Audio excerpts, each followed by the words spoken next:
बात कर रहे थे पैटर्न ऑफ मोरल डेवलपमेंट के बारे में। तो डायरेक्ट टीचिंग के माध्यम से नैतिक मूल्यों का प्रशिक्षण संभव हो सकता है और अनेक स्तरों पर ऐसे प्रयास किए भी जा रहे हैं और प्रत्यक्ष और अप्रत्यक्ष रूप से अनेक संगठन इन कार्यों में लगे हैं, जैसा कि हम सभी जानते हैं। और अगला जो एक पैटर्न है कि अधिकतर बाल्यावस्था में जब विकास की अवस्था प्रारंभ होती है और बच्चा नया नया सीखना आरंभ करता है, तो उस समय ज़्यादातर जो प्रभाव है वह नैतिक विकास पर जिन घटकों का पड़ता है या जिन पैटर्न्स को हमें फॉलो करना चाहिए, वे मैक्सिमम पॉजिटिव इफ़ेक्ट डालने वाले फैक्टर हैं कि जैसे आप रिवार्ड दें, एप्रिसिएशन दें, बच्चे को रीइंफोर्स करें कि यदि कोई भी गतिविधि वह संपन्न करता है तो उसमें कमियां निकालने की बजाय उसकी प्रशंसा करें और साथ में उसे पॉजिटिव रीइंफोर्समेंट करें कि इस प्रकार से इन गलतियों को सुधारा जा सकता है। तो अगर हम बात करें दो शब्दों की कि हम समालोचना करें, छिद्रान्वेषण न करें, अर्थात केवल गलतियां ही गलतियां निकालने से एक बड़ा नेगेटिव इफ़ेक्ट बच्चे पर आता है और उस कारण से वह आगामी किसी भी कार्य को करने के लिए तैयार नहीं होता है। तो यहाँ पर आवश्यकता है कि हम बच्चे के द्वारा किए गए किसी भी व्यवहार को नैतिक मान्यता प्रदान करें, सोशली अप्रूवल उसे प्राप्त होना चाहिए कि हाँ उसने ये कार्य अच्छा किया है। किसी अंकल के मिलने पर यदि वह विश करता है तो आप उसे अच्छा कहिए, तो निरंतर वह उस कार्य को करने के लिए प्रेरित होगा और प्रशंसा के माध्यम से, पॉजिटिव रीएनफोर्समेंट के माध्यम से धीरे धीरे वह उन सारे नैतिक मूल्यों को, नैतिक गुणों को जो कि समाज के अकॉर्डिंग आवश्यक हैं, उन सबको ग्रहण करता हुआ जाएगा और निरंतर उसमें वृद्धि होती जाएगी। इसी प्रकार से एब्स्ट्रैक्ट जो कॉन्सेप्ट हैं, अर्थात जो अप्रत्यक्ष रूप से बच्चे की समझ से परे हैं, जिन्हें वह पढ़ लिख कर नहीं समझ सकता है, तो वहाँ पर आपको ये आवश्यकता है कि उन अप्रत्यक्ष संप्रत्ययों को आप उसे डिफरेंट टाइप के एग्जाम्पल के द्वारा, इलिस्ट्रेशन के द्वारा उसे सिखाने का प्रयास करें। और ज़्यादातर ऐसी कोशिश होनी चाहिए कि परिवार, समाज और विद्यालय, इन सभी के नियम, चाहे वह नैतिकता से जुड़े हों, व्यवहार से जुड़े हों, वह समान होने चाहिए। अर्थात एक कोई ऐसा रूल जिसके लिए विद्यालय में उसे पनिशमेंट मिलता है लेकिन परिवार में उसे कोई कुछ भी नहीं बोलता है, ऐसा हो सकता है। जैसा कि मान लीजिए कि एक बच्चा समय पर अपना कार्य पूरा नहीं करता है तो उसे किसी भी प्रकार का कोई गाइडेंस नहीं मिलता है या कहीं पर भी कोई पनिश करने वाला नहीं होता है, तो उसके मन में एक प्रकार की विचारधारा हो जाएगी कि मैं यह कार्य न भी करूं तो उससे कोई फ़र्क नहीं पड़ता है। तो इसलिए जो रूल्स रेगुलेशंस स्कूल में फॉलो किए जा रहे हैं, कहीं न कहीं उसकी समानता परिवार में भी होनी चाहिए। तो उस कारण से बच्चे के मन में यह पूर्णतः विकसित हो जाएगा कि इस नियम को सभी जगहों पर मुझे एक जैसा फॉलोअप करना है। तो यह आवश्यक है कि हम यूनिफॉर्मिटी रखें समाज, परिवार और विद्यालय के नियमों में, ताकि बच्चे उसे एक रूपता से ग्रहण कर सकें। इसी क्रम में यदि हम अधिगम अंतरण की बात करें, ट्रांसफ़र ऑफ लर्निंग या ट्रांसफ़र ऑफ ट्रेनिंग, तो आप देखें कि किसी एक कार्य को सीखना दूसरे कार्य को सीखने में सहायक हो सकता है और कोई एक कार्य को सीखना दूसरे कार्य के सीखने में बाधक भी हो सकता है। तो हम ऐसा प्रयास करें कि अधिगम के माध्यम से जब हम एक कार्य को सिखाएं तो दूसरे कार्य को उसके साथ में सह संबंधित करते हुए सिखाएं, तो वह एक साथ अनेक कार्यों को सीखता है, सह संबंधित करता है और सीखा गया कोई भी एक मूल्य दूसरे मूल्यों के बारे में भी उसकी समझ पैदा करता है और उसे ये पता चलता है कि अमुक कार्य करने से मुझे इस प्रकार से यह रिवार्ड्स मिले, इस प्रकार से मेरा व्यवहार जो है प्रशंसित हुआ, और उन्हें ग्रहण करता हुआ वह अधिगम अंतरण के माध्यम से अनेक कार्यों को पूर्व अनुभवों के साथ में जोड़ता हुआ सीखता जाता है। तो ट्रांसफ़र ऑफ लर्निंग का भी एक बहुत बड़ा रोल है जो कि नैतिक विकास में सहायक है। इसी क्रम में एक टर्म यहाँ पर देख रहे हैं आइडेंटिफिकेशन, या जिसे हम तादात्मीकरण कहें। तो जो भी बिहेवियरल पैटर्न्स वह अपने परिवार, विद्यालय या समाज, आसपास के वातावरण में होते हुए देखता है, वह बार बार उनके साथ में मिसमैच करता है, तुलना करता है और उनमें से सही व्यवहारों को वह अपनाते हुए जाता है। तो अलग अलग व्यवहार के पैटर्न्स हमें उसके सामने आइडियल फॉर्म में इस प्रकार के रखने चाहिए कि वह हमें फॉलो कर सके। अर्थात आप एक बालक को समय का पालन करने के लिए बार बार कहते हैं, लेकिन आप स्वयं समय का पालन नहीं करते हैं, तो वैसा व्यवहार बच्चा कभी भी नहीं सीख पाएगा जो केवल कथन के माध्यम से सिखाया जाना वाला है। आपको एक आदर्श प्रस्तुत करना है, अपने व्यवहार में परिवर्तन करना है, वातावरण में बदलाव लाना है, जिसे देखकर बच्चा अपने आप उस बात को आइडेंटिफाई करेगा और उसे सीखते हुए आगे बढ़ेगा। तो जो जो परिवार में वह आदर्श देखता है उन्हें वह सीखने का प्रयास करता है। इसलिए किसी भी कार्य या क्रिया को करके सिखाया जाना चाहिए। केवल भाषण देने से या किसी भी कार्य को उद्धृत कर देने मात्र से कभी भी नैतिक व्यवहार को सिखाया नहीं जा सकता है। तो डिफरेंट टाइप के जो भी आइडेंटिफिकेशन बच्चा करता है, यदि वह आपको आकर कहता है कि देखिए पापा, मैंने ये कार्य जो है वो समय पर कर लिया, तो आप उसे समय की प्रतिबद्धता के लिए एप्रिसिएशन दीजिए और समय की प्रतिबद्धता का महत्व समझाइए। तो इस प्रकार से ये तादात्मीकरण और अपने द्वारा किए जाने वाला व्यवहार ऐसा एक माध्यम है जिसको फॉलो अप करते हुए, अनुकरण करते हुए एक बच्चा आपके सभी व्यवहारों को सीखता है। इसी प्रकार से मोरल जो कॉन्सेप्ट्स हैं उनकी लर्निंग वर्बल और एब्स्ट्रैक्ट कम्युनिकेशन के माध्यम से भी हो सकती है। अर्थात आप विभिन्न प्रकार के नैतिक मूल्यों के बारे में बातचीत करें, उससे संबंधित साहित्य को पढ़ने के लिए बच्चे को प्रेरित करें और उसके जो भी व्यवहार संबंधी किसी प्रकार के क्वेश्चंस हैं, यदि वह आपसे डिस्कस करना चाहता है तो उसे आप वर्बल कम्युनिकेशन के माध्यम से उदाहरणों को जोड़ते हुए और घटनाक्रम को ध्यान में रखते हुए उसे अधिक से अधिक सिखाने का प्रयास करें। यह डिपेंड करता है कि एक विद्यार्थी का कॉग्निटिव डेवलपमेंट किस प्रकार से हुआ है। अर्थात संज्ञानात्मक रूप से यदि बच्चा अधिक विकसित है, पूर्ण विकसित है, तो वह किसी भी व्यवहार को जल्दी से ग्रहण कर लेगा। और उसी के एवज़ में यदि कोई एक ऐसा बच्चा है जो स्लो लर्नर है, जो सीखने की अभिक्रिया को इतना पेस से नहीं कर पाता जितना कि अन्य बच्चे करते हैं, तो उसका मोरल और मेंटल डेवलपमेंट उतना ही लेट होता है। और जनरली एक पैटर्न मोरल वैल्यूज़ के डेवलपमेंट में यह देखने को मिलता है कि यह विशिष्ट से सामान्य की ओर अग्रसर होते हैं, कि ज़्यादातर हम एक एक व्यवहार को समय समय पर सीखते हैं जो कि पर्टिकुलर एक किसी घटना से जुड़ा होता है। जैसे मान लीजिए ईमानदारी, उत्तरदायित्व या कर्तव्यपरायणता। तो इन एक एक घटकों को सीखते हुए हम अपने पूरे व्यवहार में परिवर्तन करते हैं और आपका सम ऑफ टोटल मोरल वैल्यूज़ निर्धारित होता है। तो यह विशिष्ट से सामान्य की ओर नैतिक मूल्यों का विकास या मूल्यों का विकास हमें देखने को मिलता है। और इसी क्रम में हम कई मूल्यों का सामान्यीकरण करते हैं। सामान्यीकरण का मीनिंग ये हुआ कि किसी मूल्य या व्यवहार की वजह से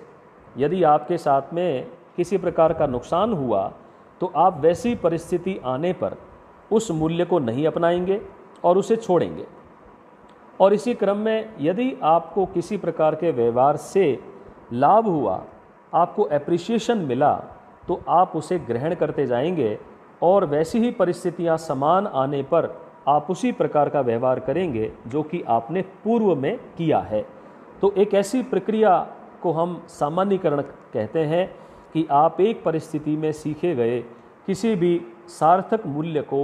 उसी प्रकार की अन्य परिस्थितियों में यूज़ करने की अपनी एक एटीट्यूड को डेवलप कर लेते हैं। इसी क्रम में इनिशियली बच्चे जो हैं वह इस प्रकार से सीखते चलते हैं कि वे परिवार में पेरेंट्स के ओबीडियंस को या आज्ञाकारिता को धीरे धीरे ग्रहण करते हैं। फिर वही सामाजिक गुणों के विकास के दौरान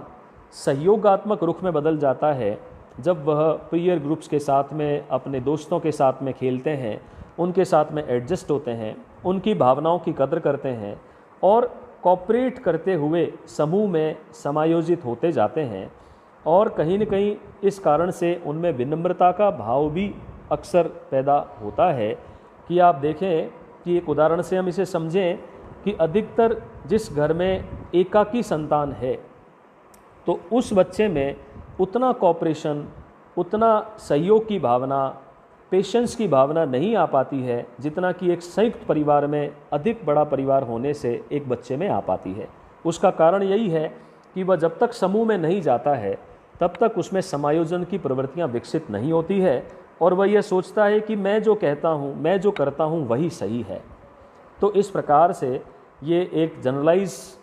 हम परिस्थितियों के अनुसार भी देख सकते हैं कि जैसे जैसे समाज में एकाकी परिवार का वातावरण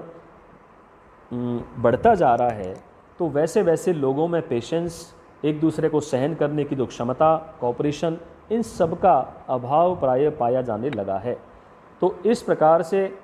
यह सामान्यीकरण का जो क्रम है, मूल्यों को आत्मसात करते हुए सामान्यीकृत करना, ये लगभग 9 साल की एज तक लगातार बच्चे में विकसित होता रहता है और वह सामान्यीकरण के माध्यम से विभिन्न प्रकार के नैतिक मूल्यों को ग्रहण करता है। अब कुछ ऐसे बाधाओं के बारे में हम यहाँ पर बात करते हैं जो कहीं न कहीं नैतिक मूल्यों को सीखने में एक बालक के लिए बैरियर का काम करते हैं और उसे नैतिक मूल्यों को प्रेरित करने में कहीं न कहीं बाधा पहुँचाते हैं। तो सबसे पहला जो कारक है कि लैक ऑफ इंटेलेक्चुअल कैपेसिटीज़,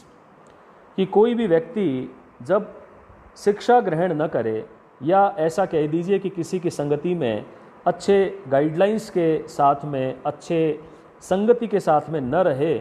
तो ऐसी संभावना बन जाती है कि उसमें नैतिक मूल्यों का विकास उतना नहीं हो पाता है जितना कि एक एकेडमिक और पढ़े लिखे व्यक्ति में, या कह दीजिए विद्या अध्ययन करने और एक पर्टिकुलर टाइप ऑफ फॉलोअर्स के साथ में जैसा होता है, तो वैसी गतिविधियां उसमें नहीं पाई जाती हैं। तो कहीं न कहीं शिक्षा, बौद्धिकता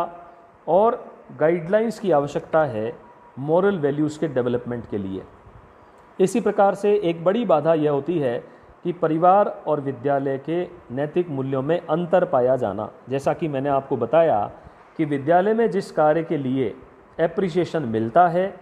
घर पर उस कार्य के लिए कोई एप्रिसिएशन नहीं मिलता है, या फिर विद्यालय में किसी कार्य के लिए पनिशमेंट मिलता है लेकिन घर पर वही कार्य करने पर उसे कोई कुछ भी नहीं कहता है। तो यहाँ पर एक कन्फ्यूज़न है, यहाँ पर एक डिफरेंस है कि एक नैतिक मूल्य एक जगह पर सही है और दूसरी जगह आकर वही जो है वह सही नहीं रह जाता है। तो ऐसा डिफरेंस नहीं होना चाहिए, बल्कि नैतिक मूल्यों में समानता होनी चाहिए, कन्फ्यूज़न नहीं होना चाहिए। इसी क्रम में अगर कोई पेरेंट्स ऐसे हों जो नेगेटिव कॉम्प्लेक्सेस रखते हैं और बच्चों की गलतियां ही गलतियां निकालने के लिए ज़्यादातर तैयार रहते हैं, तो उसका एक बहुत बड़ा नेगेटिव इम्पैक्ट बच्चों पर देखने को मिलता है कि वे किसी भी कार्य को करने के लिए प्रेरित नहीं होते हैं और धीरे धीरे उस कार्य से जी चुराने लगते हैं। तो आपको आवश्यकता है कि आप बच्चे को अप्रिशिएट करें, उसे पॉजिटिव रीइंफोर्समेंट दें ताकि वह उस कार्य को करने के लिए सहर्ष तैयार हो सके। और एक समझ का विकास भी किया जाए कि विद्यालय में यदि कोई पनिशमेंट किसी बच्चे को मिलता है तो वहाँ पर टीचर कितना सही था और बच्चा कितना गलत था। और इस क्रम में भी आपको मैं बहुत वर्तमान परिस्थितियों के बारे में बता दूं कि एक समय में किसी अध्यापक के दंड देने पर बच्चा उसे सहज स्वीकार भी कर लेता और पेरेंट्स कभी भी उसकी शिकायत करने के लिए विद्यालय नहीं जाया करते थे। लेकिन आज हम ऐसा समय भी देख रहे हैं कि एक गलती और बहुत बड़ी गलती करने पर भी बच्चे को पनिश नहीं किया जा सकता, उसे यह सिखाया नहीं जा सकता कि ये कार्य तूने गलत किया और इसके लिए तुझे ऐसा पनिशमेंट मिला है। तो ये एक बड़ी विडंबना है कि हम गलत होने पर भी बच्चे को उसकी गलती के लिए किसी प्रकार का दंड नहीं दे पाते हैं, तो वह कैसे सीख पाएगा कि कौन सा कार्य गलत है और कौन सा कार्य सही है और उसे आगे जाकर क्या सही करना है। तो इस प्रकार से ऐसे कुछ बाधाएं हैं जो हमारे एक बालक के नैतिक विकास में कहीं न कहीं बैरियर होती हैं और उसका इफ़ेक्ट आता है, जिसके कारण से ये लर्निंग प्रोसेस स्लो डाउन हो जाता है और नैतिक मूल्यों का विकास जिस क्रम में होना चाहिए या जितनी लेवल तक होना चाहिए वैसा नहीं हो पाता है। और उसका परिणाम यह होता है कि आगे जाकर किसी भी कार्य के लिए जब एक निर्णय लेना होता है तो ऊहापोह की स्थिति होती है और बहुत से ऐसे लोगों में जिनमें सही रूप से इन मोरल वैल्यूज़ का डेवलपमेंट नहीं हुआ है, तो वे युवा अवस्था में भी डिसीज़न मेकिंग में बहुत कंफ्यूज होते हैं और वे सही निर्णय नहीं ले पाते हैं कि कहाँ पर किस रास्ते को अपनाकर मुझे आगे बढ़ना चाहिए। तो इसके लिए भी आवश्यक है कि प्रॉपर गाइडलाइंस हों और नैतिक मूल्यों के विकास में अध्यापक, स्कूल के एनवायरनमेंट और साथ साथ में परिवार के सभी लोग भी उसमें कहीं न कहीं अपना योगदान दे सकें। मोरल डेवलपमेंट जो हम अवस्थाओं के अनुसार यदि बात करें कि प्री चाइल्डहुड में किस प्रकार से एक पैटर्न होता है और लेट आवर्स में या लेट चाइल्डहुड में किस प्रकार से मोरल डेवलपमेंट का पैटर्न होता है, तो 3 से 6 साल की उम्र में ज़्यादातर बच्चों में यह गुण पाया जाता है कि उनका मेमोरी डेवलपमेंट या स्मृति जो है वह इतनी ज़्यादा विकसित नहीं होती है। तो उस कारण से उस अवस्था में कुछ नैतिक मूल्यों का विकास जो है वो कमतर पाया जाता है और अधिकतर बच्चे में स्वच्छंदता का भाव पाया जाता है, आत्म केंद्रितता का भाव पाया जाता है और वह अपनी मनमानी करते हुए देखा जा सकता है। तो नैतिक मूल्य जो हैं वो 3 से 6 साल की उम्र में अपेक्षाकृत कम विकसित होते हैं। अब हम यदि बात करें तो ज़्यादातर जब 3 से 4 साल की एज में एक बच्चा विद्यालय जाना शुरू कर देता है, पढ़ाई के एनवायरनमेंट में जो है वो एडजस्ट होना शुरू होता है, तो पेरेंट्स जो है वो उस समय में ज़्यादा डिसिप्लिन्ड होते हैं, उसमें पनिशमेंट जो है वो ज़्यादातर प्रायोरिटी पर होता है, जिसके कारण से भी कहीं न कहीं कहें कि मोरल डेवलपमेंट उतना अच्छे तरीके से नहीं हो पाता है। तो हमें बैलेंस रखने की आवश्यकता है कि हम कहाँ एप्रिसिएशन दें, कहाँ पनिशमेंट दें, कहाँ पर पॉजिटिव रीइंफोर्समेंट दें। तो उस प्रकार से और इस एज में ज़्यादातर एक बालक जो है वह शरारतें और ऐसे इमोरल बिहेव इसलिए करता है कि साइकोलॉजिकली वह पूरे समूह को या अपने आसपास के लोगों को आकर्षित करना चाहता है कि लोग मुझ पर ध्यान दें। तो इसलिए कई ऐसे मिसबिहेव्स, कई ऐसे अनपैटर्न बिहेवियर्स वो करता है जिसके माध्यम से वह दूसरों का ध्यान आकर्षित कर सके।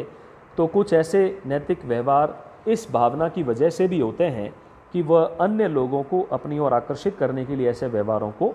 बार बार दोहराता है। और सिचुएशनल बिहेवियर के मात्रा जो है या परिस्थिति के अनुसार जो मात्रा आपको व्यवहार करना है, उसकी अपेक्षा आप अपना जो भी कॉन्शियसनेस है, अपना जो विचार है, उसके अनुसार ही व्यवहार करते हैं। तो सिचुएशनल बिहेवियर जो है वह धीरे धीरे विकसित हो रहा होता है, परिस्थितियों में ढलते हुए बच्चा आगे बढ़ रहा होता है। तो ऐसे व्यवहार की कहीं न कहीं कमी पाई जाती है। और यदि हम दुराचार की बात करें या नैतिक मूल्यों के इतर यदि बुरे व्यवहार की बात करें, तो ज़्यादातर गर्ल्स का जो सोशलाइजेशन प्रोसेस है वह बैलेंस्ड होता है, वह परिवार के ज़्यादा संपर्क में रहती हैं। तो उसकी वजह से तुलनात्मक रूप से लड़कियां जो हैं वह ज़्यादा सुसंस्कृत पाई जाती हैं। नैतिकता का विकास, आदतों का परिमार्जन, ये लड़कियों में लड़कों की अपेक्षा ज़्यादा देखने को मिलता है। डिफरेंट एस्पेक्ट में इसको आप नोट कर सकते हैं। फिर हम बात करते हैं एनवायरनमेंट और पेरेंटिंग स्टाइल की, कि आपका अभिभावकत्व कैसा है या एक पेरेंट के तौर पर आप बच्चे के साथ में कैसा व्यवहार करते हैं। इस पर डिपेंड करता है कि उसका नैतिक मूल्य का विकास किस प्रकार से होता है। मैं 2 प्रकार के अलग अलग वातावरण की बात मैं आपको समझाना चाहूँगा। कि जहाँ पर डेमोक्रेटिक एनवायरनमेंट है, जहाँ पर बच्चे को भी बोलने का अधिकार है, अपनी बात को कहने का अधिकार है, तो वे बच्चे दूसरे बच्चों की अपेक्षा ज़्यादा सामाजिक पाए जाते हैं, विचारों को स्वतंत्र रूप से लोगों के सामने रखने वाले पाए जाते हैं, डिस्कशन करते हैं, पेरेंट्स के साथ में बातचीत के माध्यम से अनेक समस्याओं का समाधान करते हुए पाए जाते हैं। तो as a parent we should make democratic environment in our family. तो बच्चे को भी कहने का मौका मिलना चाहिए, अगर उससे कोई गलती हुई है तो उसे अपनी बात रखने का अधिकार होना चाहिए। तो आप देखेंगे कि उतना ही अच्छा एनवायरनमेंट आप अपनी फैमिली में क्रिएट कर पाएंगे। और तुलनात्मक रूप से जो पेरेंट्स ज़्यादा ऑटोक्रेटिक होते हैं, दंडात्मक प्रवृत्तियों को अपनाते हैं और केवल अपनी ही बात को बच्चों पर थोपना चाहते हैं, तो वहाँ पर बच्चे जो हैं वो ज़्यादा जिद्दी होते हैं, कुसमायोजित पाए जाते हैं और धीरे धीरे उनमें आपराधिक भावनाएं जो हैं वह ज़्यादातर विकसित होना शुरू हो जाती हैं। ऐसा बहुत सारी साइकोलॉजिकल स्टडीज़ बताती हैं। तो इसलिए पेरेंट्स को कहीं न कहीं डेमोक्रेटिक एनवायरनमेंट को क्रिएट करना चाहिए और बच्चे को थोड़ी जहाँ पर भी आवश्यकता हो स्वतंत्रता देने का भी प्रयास करना चाहिए। उन्हें परमिसिव होना चाहिए और जितने परमिसिव आप होते हैं तो उतना ही बच्चा जो है वह आपको पूछकर कोई भी कार्य करने के लिए तैयार होता है और उसमें दुर्भावनाएं अधिक विकसित नहीं हो पाती हैं। और पेरेंट्स जो हैं यदि बहुत डिसिप्लिन्ड पाए जाते हैं तो वहाँ पर आप देखें कि दंडात्मक अनुशासन के माध्यम से बहुत अधिक सुधार देखने को नहीं मिलता है। अनुशासन जो है वो आंतरिक होना चाहिए और जब तक बच्चे को आप फील नहीं करवा देते हैं कि किस प्रकार से गलती करने पर ऐसा दुष्परिणाम आया और आपको ऐसा नहीं करना और इस प्रकार से करने पर इस तरह से हम सफल हो सकते हैं, तो एक ऐसा जो आंतरिक अनुशासन है वह विकसित करने का प्रयास करना चाहिए। बाह्य अनुशासन और दंड की प्रक्रिया से पेरेंट्स को जितना हो सके बचना चाहिए, तो उतना ही हम अच्छे वातावरण का निर्माण करेंगे और नैतिक मूल्यों के विकास में सहयोग प्रदान कर सकेंगे। इसी क्रम में हम पोस्ट चाइल्डहुड की बात करें तो ऐसा देखने को मिलता है कि ज़्यादातर इस एज में बच्चा परिवार को छोड़कर समाज की ओर अग्रसर होता है और वह ऐसा व्यवहार करता है जो कि उसके साथी समूह के द्वारा मान्य होता है। उसके दोस्त जो अच्छा समझते हैं वह ही उसे अच्छा समझता है। तो इस प्रकार का एक पैटर्न ज़्यादातर देखने को मिलता है। जैसे जैसे बच्चों में सामाजिक गुणों का विकास होता है वे अपने मित्र मंडली के द्वारा अप्रूव्ड व्यवहार को अपनाने की कोशिश करते हैं और अधिकतर किशोरावस्था में भी आपको ये देखने को मिलता है। बहुत सारे पेरेंट्स ऐसे होते हैं जब अपने बच्चे को वो समझा नहीं पाते तो वे उसके साथियों को